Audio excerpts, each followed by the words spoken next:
उमेरको म नाबालकलाई आफ्नो आमा बाबाबाट छुट्याएर ल्याइयो। म रुन्थे, चिच्चाउँथे, चिल्लाउँथे, आफ्नो कोही थिएन।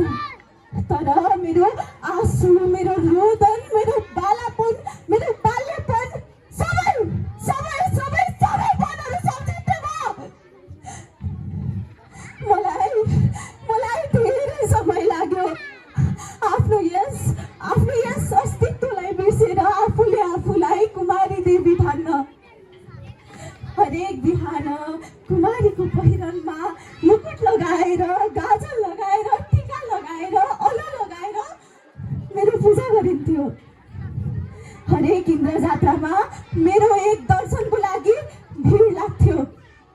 यस्तै भिड ठुला ठुला मन्त्रीको पददेखि लिएर साधारण जनता समेत मलाई आउँदा, मेरो दर्शन गर्न आउँदा मलाई लागिसकेको थियो म त मान्छे होइन, म त देवी रहेछु, साक्षात् कुमारी देवी।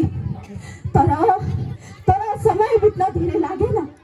9 वर्षपछि सबैको रूपमा एउटी पवित्र देवी आज अपवित्र भए। पवित्र देवी अपवित्र भयो किनभने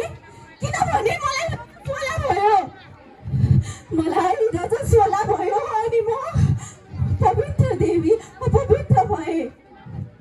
अचूर भए, अपवित्र भए किनभने मलाई रजस्वला भयो।